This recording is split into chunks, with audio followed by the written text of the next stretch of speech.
Chicken tandoori বানানোর জন্য এখানে 800 গ্রাম চিকেন নিয়েছি। একটা লেবুর রস চিপে দিলাম। আদা রসুন কাঁচা লঙ্কা একসাথে পেস্ট করে দিয়ে দিলাম। পরিমাণ মতো লবণ দিলাম।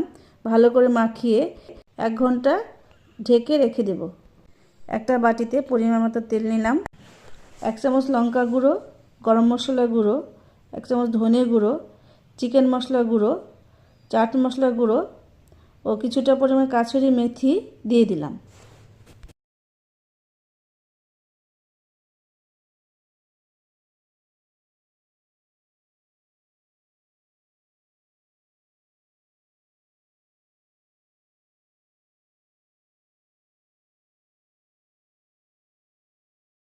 এবার মশলাগুলো ভালো করে মিশিয়ে মিশ্রণটা মাংসের উপরে দিয়ে দিলাম। এছাড়া 200 গ্রাম টক দই দিয়ে ভালো করে মাখিয়ে 30 মিনিটের জন্য রেখে দিলাম। সাইজ মতো কলাপাতা কেটে নিলাম। এবার ম্যারিনেট করা মাংসগুলো কলাপাতার মধ্যে রেখে ফয়েল পেপার দিয়ে ভালো করে ফোল্ড করে নেব।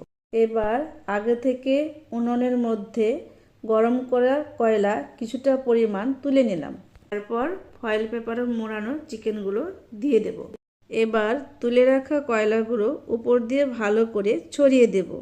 এবার আমরা এটাকে 50 মিনিটের মতো রোস্ট হতে রেখে দেব।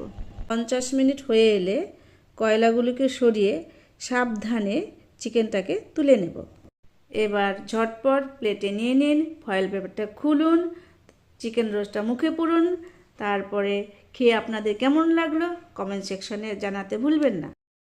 এছাড়া আরও মজার মজার খাবার দেখতে হলে আমার চ্যানেলটা সাবস্ক্রাইব করতে ভুলবেন না।